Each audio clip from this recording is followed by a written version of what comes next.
Alright guys, what's going on, and welcome to another video on the Shifted Perspective YouTube channel. Today we are actually going to be doing a sort of like a car review, car experience type video.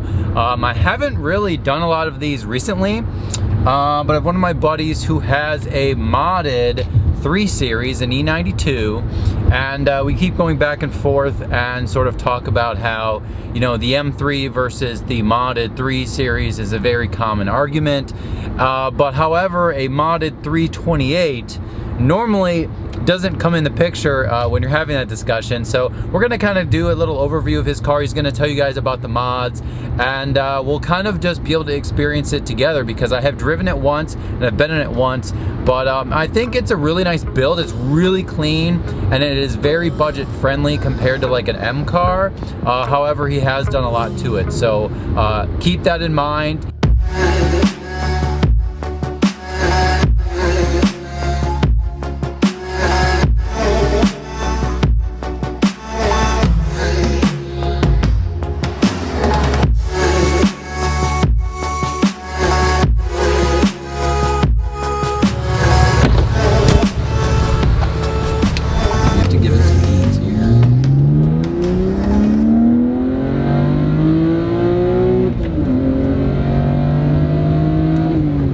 I like it when it goes 500 past redline.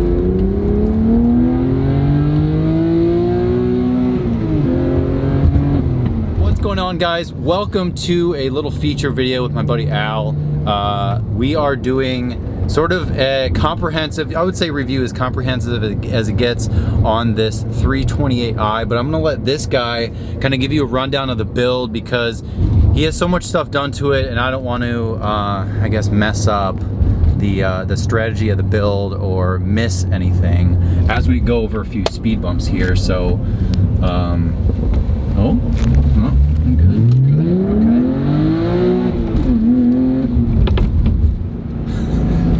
okay. So anyways, Al, welcome to the video. Beautiful car. Thank you. Obviously it looks pretty heavily modded. The wheels, the suspension, the noise, the interior doesn't look really that crazy, but kind of give us a rundown of what you were trying to accomplish here, because this is no 335 or M3. This is the first 328 modded car on my channel, so give us kind of a rundown of the car. Well, this car was bought to be cheap thrills. I wanted to spend about 10 grand on a car. It needed to be reliable but fun to drive, so I went and looked at it and I just bought it on the spot. I was ready to buy it before I test drove it. So what year is it? It's a 2009, no iDrive, so it has the clean dash, which I love. Yeah, it's just hung. a very analog car, no turbo, and I was just gonna, I drive 25,000 miles a year, so I wanted something that I could just pile the miles on, be kind of disposable. Yeah, because the 335s, the comparable, you know, the 335s of this gen were not really known to being super reliable, you know. Yeah. And you've got 94,000 miles on 94,000. I bought it 2 years ago with 57,000, so I put almost 40,000 miles on it in 2 years. Any issues? No issues, not at all. No water pumps or coil packs? Nothing yet. Actually, the only issues I've had, I've done some upgrades. I had an issue with one of the upgrades. This car's running an N54 manifold. As far as I know, it's the only 328 in the world with an N54 intake manifold. They don't bolt right up. I didn't know that when I installed it. So let's just do performance mods. Give us a rundown of what's the power. This is about, what have you done? It's like 260 horsepower to the wheels, where stock is around 200. So the mods are, it's got a ram intake, it's got a Canon drop-in filter and a charcoal filter delete on a stock airbox.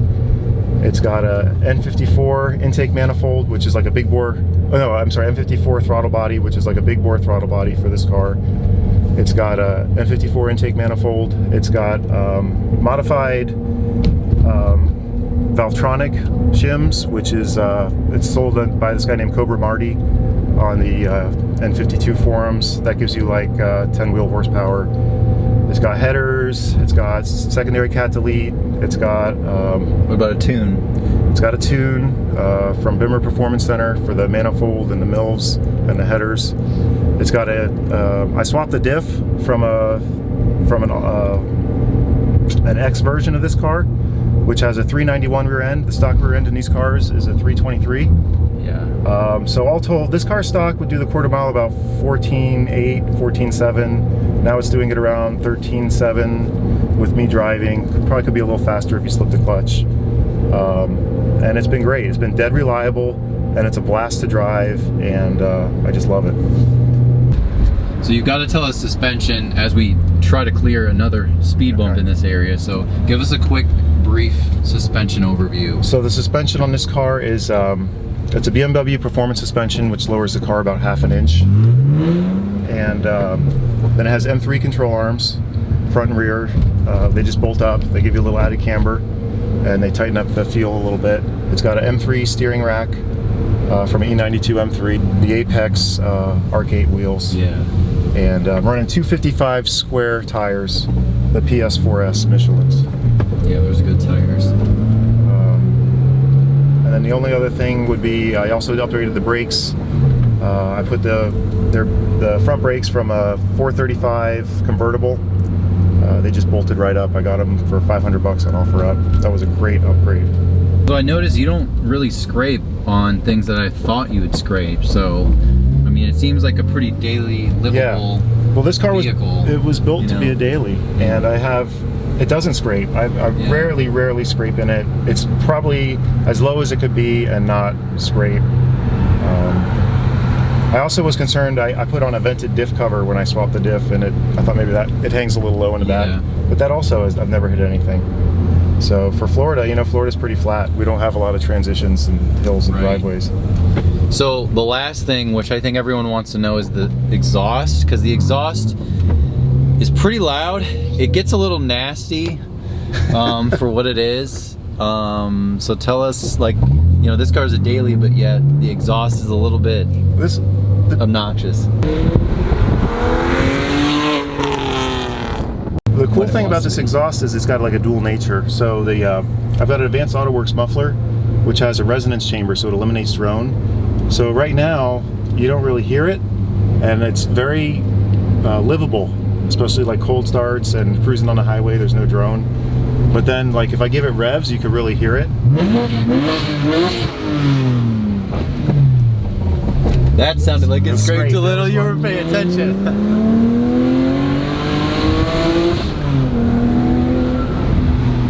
I do want to talk about something. It sounds like you have a lot of like M3 parts or M3 inspired type of modifications for this. And obviously, like, why not an M3?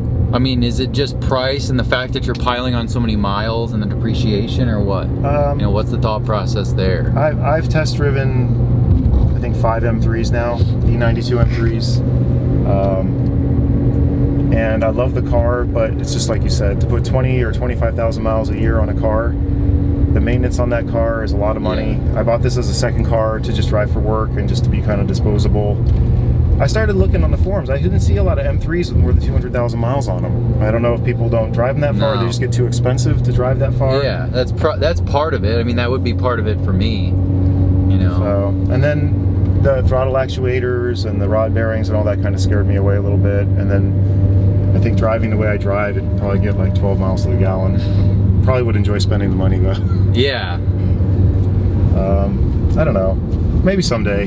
I think this car might go to my son, and then maybe I'll look at an M3, but I think the M3 will actually end up being a second car at that point. I'll find something else to daily.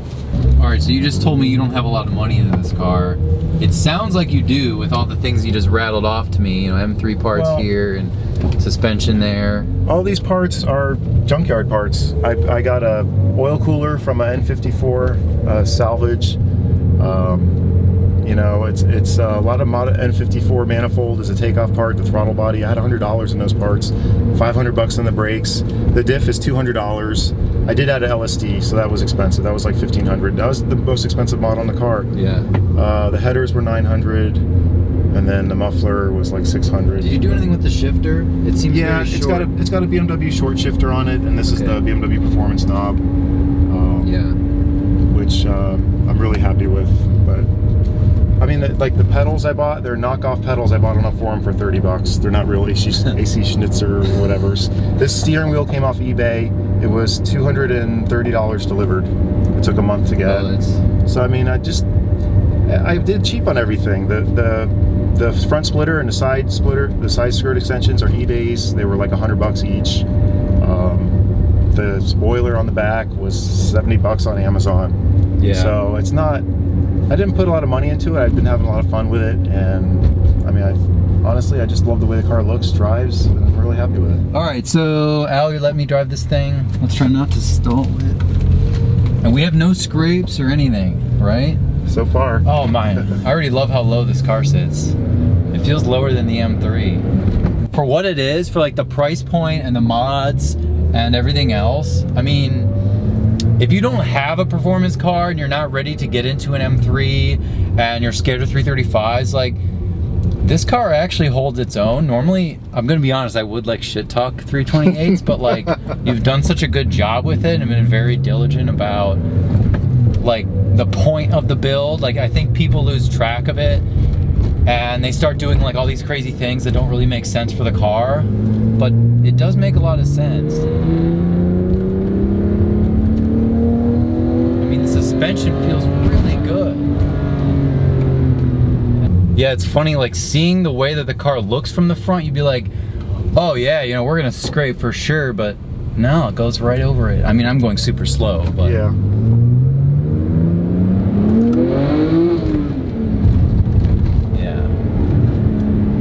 Pops. Yeah, I did. If you hit it up to 4 and then let off the gas, it gets some nice pops.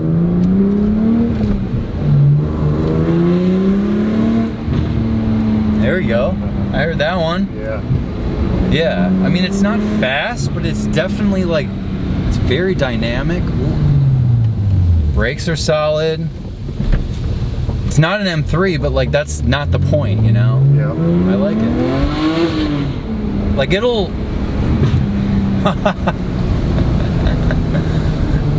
see how you're smiling right now? Yeah. Everyone that drives this car smiles. Yeah. No, it has all the right features. It has a sound. The driver's feels good. It's sort of that mechanical feeling like car that a lot of us car guys really like.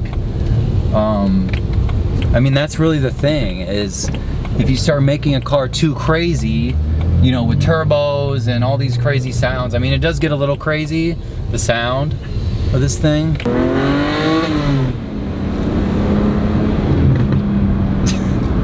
And that's natural. I mean, that's not... Yeah, this isn't a burble tune, by the way. Yeah, there's no burble. That's a real...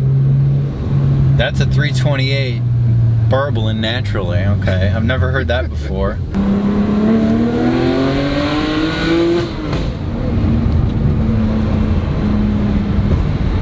Sure that person appreciates doing that. Yeah, no, it sounds super fast, but it's fun. I mean, it's balanced, it's good. Yeah. I think you should hop back in and show off a little bit more, and then we'll wrap this thing up. Okay. I really like the exhaust. I know you do.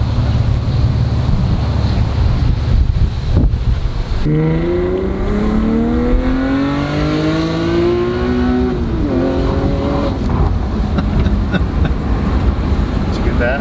Yeah, I think I did.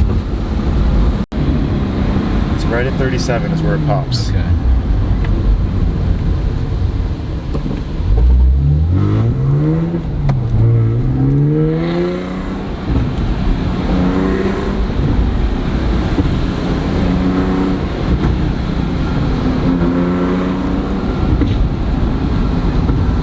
Well guys, I think that's gonna wrap it up for this video. Al, thank you so much for letting me experience this car, and thanks for ripping it around town. Thanks, Brandon. It was cool. It's cool to experience. And to be honest with you, it was actually really interesting because when someone says, you know, I have a modded 328, it's kind of like, okay, like there's nothing really that exciting about it, like kind of on paper when someone says that, but yeah, being in it, experiencing it is a lot nicer. So you did it really well. I like it. I mean, for what it is, it's it's a lot of car for the money, for sure. Yeah, and that's kind of the point here. So anyways, hopefully you guys you know, learned something and got to experience it. You know, that was kind of fun. And you're gonna have to send me all the mods you did, and then we'll put it in the description, because there's too many things. I know that the guys that either have these cars or maybe might consider it will probably be asking, so we'll have to put that in the description box. And that's it. So until next time, thank you again, and see you next time. No ding squad, I guess not. Sweet.